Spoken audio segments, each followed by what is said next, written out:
অনেকে বলছে গাজওয়াতুল হিন্দ যুদ্ধের সময় চলে এসেছে, আসতে পারে, হিন্দুস্তানে যুদ্ধ হবে। বিবাহের জন্য দিনদার মেয়ে খুঁজে পাবো কিভাবে? খুঁজতে বলো তোমার মাকে, তোমার বোনে রাখে, এলাকায় যাও, খোঁজ খবর নাও, খুঁজতে হবে, এটাই ঠিক। জান্নাতে যাওয়ার জন্য সহজ কিছু আমল বলে দিবেন? 5 ওয়াক্ত সালাত, হালাল রুজি, কোরআন তেলাওয়াত, আড্ডা না পিটা। আড্ডা পিটা চিরদিনের জন্য হারাম। আড্ডা পিটা কি জিনিস আব্দুর রাজ্জাক সাহেব? দুইজন যেখানে বসে গল্প করছে আপনি ওখানে যাবেন না। প্রয়োজন থাকলে সালাম দিয়ে কথা শেষ করে চলে যাবেন। ওখানে গিয়ে গল্প করার নাম হলো আড্ডা পিটা। আড্ডা পিটা চিরদিনের জন্য হারাম। 1 5 ওয়াক্ত সালাত, 2 হালাল রুজি, 3 কোরআন তেলাওয়াত, 4 আড্ডা পিটবেন না, জান্নাত হবে ইনশাআল্লাহ। বাংলাদেশে ইসলামী খেলাফত দেশের এই ক্রান্তিকালে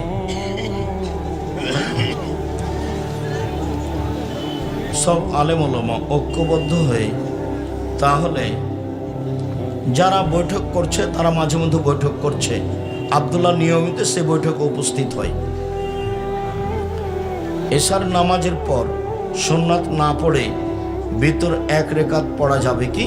জি পড়েন, সুন্নাত পড়া ভালো, ভিতর পড়তেই হবে। 1 রেকাত পড়েন, 3 রেকাত পড়েন, সব 5 রেকাত পড়েন, সব বুখারী মুসলিমের হাদিস। জানাজা নামাজের সঠিক নিয়ম জানতে চাই। প্রথমে আল্লাহ আকবার বলে আউযুবিল্লাহ বিসমিল্লাহ সূরা ফাতিহা, বিসমিল্লাহ বললো একটা সূরা, তারপর আল্লাহ আকবার বলে দরুদ, তারপর আল্লাহ আকবার বলে বিশেষ দোয়া, তারপর আল্লাহ আকবার বলে সালাম। বাসর রাতে নামাজ ও নামাজে একামত দিতে হবে? জি না, ওটা নফল সালাত, ওতে একামত লাগে না। স্বামী স্ত্রী পড়বে, স্বামী আগে স্ত্রী পিছনে। বাংলাদেশ নিয়ে বিভিন্ন রকম। বাইতুল মোকাররম মসজিদ নাকি আগে হিন্দুদের মন্দির ছিল। হ্যাঁ, নোংরা কথা তো, যেরকম ফালতু কথা জিজ্ঞাসা করো কেন?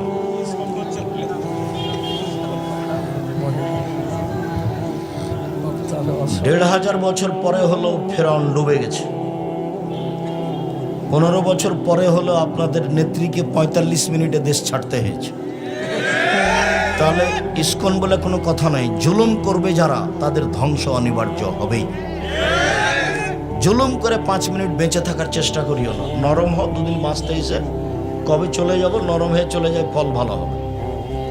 মনে হচ্ছিল যে দেশের সব কিছু আওয়ামী লীগ, তবু 45 মিনিট, তবুও 45 মিনিট। দেখে হিসাব করা উচিত, দেখে হিসাব করা উচিত মানুষের। মহিলা বক্তার ওয়াজ শোনা যাবে কি? যে না, হারাম। এলাকায় যেন ঢুকতে না পারে এই মহিলা, একবারে কঠোর হাতে দমন করতে হবে। শয়তান ধর্মের নাম ধোঁকাবাজি করে বেড়াচ্ছে। আমি আল্লাহর জন্য আপনাকে ভালোবাসি, আমি নিজেকে পরিবর্তন করার জন্য আপনার মাদ্রাসাতে ভর্তি হতে চাই। 1 জানুয়ারি ভর্তির তারিখ, ডিসেম্বরের 1 তারিখ থেকে ফরম বিতরণ হয়।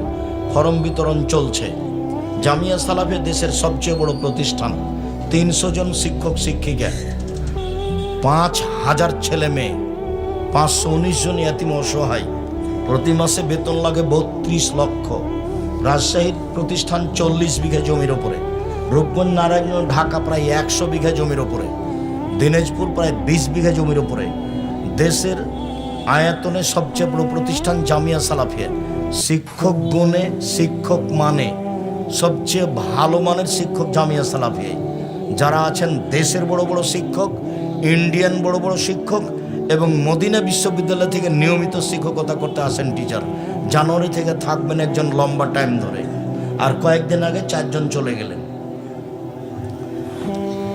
ডিসেম্বরে ফরম বিতরণ, 1 জানুয়ারি ভর্তির তারিখ। ছেলে মেয়ে সব একটাই তারিখ। ঢাকা, রাজশাহী, দিনাজপুর, বরিশাল একই সময়। পৃথিবীতে 18,000 মাখলুকাত আছে। হাদিসটি কি ঠিক? না, অনেক আছে। মৃত ব্যক্তিকে কয়বার জীবিত করা হবে? একবার। আর নবীর কাছে দানের কথাটা পৌঁছে দিতে হবে। এগুলো কথা ধর্মের নয়। নবী কি করবো না, তো মারা গেছে। তুমি দান করেছো, আল্লাহ তোমার দান কি করুক, কবুল করুক। আল্লাহুম্মা সাল্লি আলাইহি আল্লাহুম্মা বারিক আলাইহি। মদিনায় দানের খবরটা পাঁচেতে, মদিনাতে কেউ নাই। মুহাম্মদ সাল্লাল্লাহু আলাইহি ওয়াসাল্লাম এই কথা শুনতো, বা উনি মানুষ, উনি মারা গেছেন, চলে গেছেন, কেসটা শেষ। মুহাম্মদ সাল্লাল্লাহু আলাইহি ওয়াসাল্লাম মারা গেছেন, কেসটা শেষ। আমার সালামের উত্তর দেন আত্মার জগতে। নবীকে সৃষ্টি না করলে কোনো কিছু সৃষ্টি করতে না, করে নগদ মিথ্যা কথা। আয়াতুল কুরসি পাটকারী মারা যাবার সাথে সাথে জান্নাতে যাবে, হাদিস সহিহ। 2022 ফুলকোট শাহজাহানপুর মাহফিলে প্রশ্নটি করেছিলাম, কিন্তু আমি কোনো উত্তর পাইনি। কি? সূরা বাকারার শেষ 2 আয়াত রাতে শোবার সময় পাঠ করা ব্যতীত অন্য কোনো নিয়তের জন্য আমল করা এ হাদিসে আছে? শয়তান থেকে নিরাপদে থাকবা। অন্য কি আমল?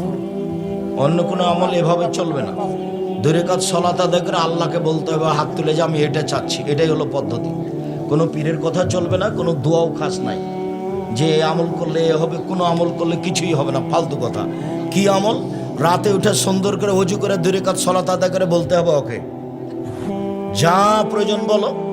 ভালো বউ চাচ্ছ সেটাই বলো, ভালো রেজাল্ট চাচ্ছ সেটাই বলো, বগুড়া শহরে জমি চাচ্ছ সেটাই বলো, একটা ভ্যান কিনতে চাচ্ছ সেটাই বলো। রাতে উঠে সুন্দর করে ওযু করে 2 রাকাত সালাত আদায় করে হাত তুলে ওকে বলতে হবে যে এইটা চাচ্ছি, এটাই পদ্ধতি, আর কোনো পদ্ধতি নেই। এত কেন কমায় এগুলো? আমি ঋণ করে ব্যবসা করি, ভুল হয়েছে। ব্যবসা আমি আপনাকে ঋণ করে করতে বলিনি। ঋণ করলে আপনার জানাজাই হবে না। যারা ব্যাংকের থেকে ঋণ নিয়ে বাড়ি করেছে, ব্যাংকের চাকরি করে, এই সুবাদে টাকা উঠে ঋণ করেছে, বাড়ি করেছে, ওর বউ ছেলে মেয়ে খুশিতে আছে, আর জানাজাই হবে না। ঋণ আছে যার, জানাজা নেই তার, জাহান্নাম জান্নাত পরে। খবরদার নয়। চকলেট বিক্রি করে ব্যবসা করবেন, ঋণ নেওয়া লাগবে না। তারপরে কলা, তারপরে কাপড়, তারপরে কোটি কোটি টাকা। বড় ব্যবসা করতে 25 থেকে 30 বছর সময় লাগবে। একদিনই কলিকাতায় হিরোইন কিনে ঢাকায় বিক্রি করে ধনী হতে চায় না। আমার স্ত্রীর ব্যবহার খারাপ, কথা খারাপ, আমার করণীয় কি? ধৈর্যের পরিচয় দাও, উপদেশ দাও। আব্দুর রাজ্জাক সাহেবের বক্তব্য শোনাও, দেখা যাক কি হয়। শেষ পর্যন্ত যদি না হয় তাহলে এই হস্তিনী বউ রাখা হবে না, তালাক দিতে হবে, আল্লাহর বিধান।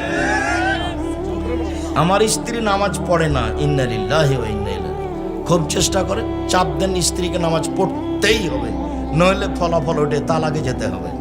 নামাজ না পড়ে সংসার চলে না। আমি ব্যবসা করি, দামি মালের পরিবর্তে কম দামি মাল দিয়েছি। এখন আমার করণীয় কি? লোককে খুঁজে টাকা ফেরত দাও, নইলে ওই পরিমাণ টাকা দান করে দাও তার নামে। প্রতারণায় ব্যবসা করো না। এখন তার সময় নেই, আমি আর ওটা পছন্দ করছি না বেশি কথা বলা। উপার্জনের পথ 4টে। একটা হলো জমি চাষ, যেটা আল্লাহ নবী পছন্দ করেননি। একটা হলো দিন মজুরি করে খাওয়া, যেটা আল্লাহ রসুল পছন্দ করেছেন, তবে টাকা সন্ধ্যায় শেষ হবে। আর একটা হলো চাকুরি, এটাও দিন মজুরি, টাকা শেষ হয় 25 তারিখে, 5 তারিখ ধার কর্য করে চলে। তারপরে আর একটা পয়সা উপার্জনের পথ হলো ব্যবসা। তখন আল্লাহ নবী বললেন যে সত্যবাদী ব্যবসায়ীরা নবীদের সাথে জান্নাতে থাকবে। তাহলে এটা উপার্জনের সবচেয়ে ভালো পথ। আবার বললেন যে যদি ব্যবসাতে একটু কথাবার্তা মিথ্যা কসম টসম হয়ে যায়, তাহলে দান করে দাও, সেটা মিটে যাবে। তার মানে উপার্জনের এটা হলো সবচেয়ে ভালো পথ। বিদেশ যাওয়ার আগে সকল আত্মীয় স্বজনকে দাওয়াত করে খাওয়ানো যাবে কি? জি না। বিদেশ থেকে এসে খাওয়ানো যাবে। নবজাতকের মিষ্টি বিতরণ করা যাবে কি? জি না। নবজাতকের মুখ দেখে কি টাকা দেওয়া যাবে? জি না। এগুলো সব সংস্কার, নোংরা নীতি, কুসংস্কার। এসব হিন্দুদের কাছ থেকে আসছে। মৃত্যুর আগে ও পরে মজলিসের আয়োজন করা যাবে কি? কাবিরা গুনাহ, হারাম। মরা মানুষের নামে মজলিস করা হারাম। যদি আপনাকে খাওয়ার দেয় দাওয়াত, তাহলে আপনি ওটা কুকুরকে ড্রেনে ফেলে দিবেন। ওটা শিরক। 40 দিনে যদি করে থাকে, 4 দিনে যদি করে থাকে। মানুষ মারা গেলে 2টা পথ। এক, মুখে দোয়া, আল্লাহ আমার বাপকে মাফ করো। 2 হলো দান, এই যে হিফজখানা নিচে দান করেন, নাহলে ফকিরকে দেন। দানের সবচেয়ে ভালো পথ হলো পানির ব্যবস্থা করা, নলকূপ বসিয়ে দেওয়া মায়ের নামে বাপের নামে অসহায় পরিবারে। দ্বিতীয় ভালো পথ হলো কাপড়ের ব্যবস্থা করা, গ্রামে যারা অসহায় মহিলা পুরুষ আছে তাদের কাপড়ের ব্যবস্থা করে দেন। খাওয়ানো নয়, যেটা খাওয়ালেন সেটা হলো সাদাকা। তো যে খেতে এসেছে আপনার চাচাতো ভাই তো বৃত্তশালী শিল্পপতি, ও এসে মরা মানুষের নামে খাবে? ওটা হলো সাদকা, ওটা হলো মানুষের ময়লার গায়ের চেয়ে খারাপ, ওটা গায়ের ময়লার চেয়ে। আল্লাহ রাসূল বলতেন, আরে করেছো কি? আমি আমার সাদকা আমি খাই না, আমার বংশ খায় না, আমার কাজের লোক খায় না। সাদকার ব্যাপারে আল্লাহ রাসূল বলছেন, আমি সাদকা খাই না, আমার বংশ খায় না, আমার কাজের লোক খায় না। হাদিস বুখারী মুসলিম। সেখানে তোমার বাপের নামে 4 দিনের দিন গরু জবাই করেছ, তোমার চাচা ঢাকা থেকে গাড়ি নিয়ে এসে খেতে বৃত্তশালী শিল্প, ধর্ম পাগল হয়ে গেছে। বগুড়াতে এসে ধর্ম পাগলা হয়ে গেছে। মৃত্যুর আগে ও পরে মজলিসের আয়োজন হারাম। সূরা আল ইমরানের প্রতিদিন কতটুকু তেলাওয়াত? সূরা আল ইমরানের রাতে উঠে যারা তাহাজ্জুদ পড়ে, রাতে উঠে ওই শেষ রুকুর প্রথম 5 আয়াত পড়বে বা শেষ রুকু পড়বে, তাছাড়া নয়। ফকির মিসকিনের জন্য রান্না করার খাবার কি বাড়ির সদস্যরা খেতে পারবে? জি না। সূরা সাজদা ও সূরা মুলক মাঝে মধ্যে ঘুমানোর আগে না পড়ে আসর বা মাগরিব সালাতের পরে পড়া যাবে কি? না, ওটা নিয়ম নয়, রাতেই পড়তে হবে। সূরা মুলক রাতে পড়লে কবরের শাস্তি হবে না। নিজের গ্রামে মহিলাদের জুমার সালাতের ব্যবস্থা না থাকলে অন্য গ্রামে গিয়ে সালাত পড়তে পারে? জি পারে। নাতিকে ভাই বলা যাবে? জি যাবে। ছেলে মেয়ের সন্তানকে নাতিকে ভাই বলা যাবে কি? যাবে। তবে ওভাবে মজাক করা যাবে না, তুই বিবাহ বুঝবি রে, তুই বিবাহ বুঝবি। নাতনিকে বলছে, এগুলো বলা যাবে না। কারণ মেয়ে যে মানের নাতনিও সেই মানের, দুজনের মান একই। ওর সাথে মেয়ের সাথে বাপের বিবাহ চলবে না, নাতনির সাথে নানার বিবাহ দাদার বিবাহ চলবে না, হারাম। ও দুইজন একই মাপের মানুষ। এখন এই দেশের প্রথা হয়ে গেছে, তাই মজাক করে। বলে দেখো তো পাত্রী পছন্দ হয় কিনা, বলছে নানাকে, বলছে দেখো তো পাত্রী পছন্দ হয়। সব মেয়েরা বলছে, ভাতিজিরা বলছে। জালসার খরচ বহনের জন্য মাইকের সাহায্যে রাস্তাঘাটে টাকা আদায় করা যাবে না, ওসব ছোট কাজ। যারা প্রোগ্রাম করবেন তারা নিজেরা 10 জন মিলে টাকা পয়সা উঠিয়া করবেন, অত ছোট কাজ করবেন কেন? ধর্ম প্রচারে জান্নাতে রাত দিন নেই, আপনার আমার মতো নেই। জান্নাতে যেটা সুবিধা হবে সেটা আছে, এরকম সূর্য ডুববে উঠবে এরকম নয়। শুকরিয়া, জাযাকুমুল্লাহ খাইর। আল্লাহ আমাদের যারা মারা গেছে তুমি তাদের কবরের শাস্তি মাফ করো।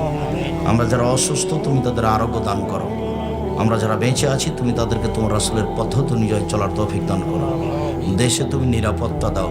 তুমি সর্বশক্তিমান, তুমি আমাদের আহাল পরিবারকে নিয়ে ভালোভাবে থাকা খাওয়ার তৌফিক দান করো। তোমার দরবারে এই জোরালো দাবি দাওয়া দোয়া রেখে সকলের কল্যাণ কামনা করে আজকের আলোচনা এখানে শেষ করলাম। সুবহানাকা আল্লাহুম্মা ওয়া বিহামদিকা আশহাদু আল্লা ইলাহা ইল্লা আনতা আস্তাগফিরুকা ওয়া আতুবু ইলাইক। আসসালামু আলাইকুম।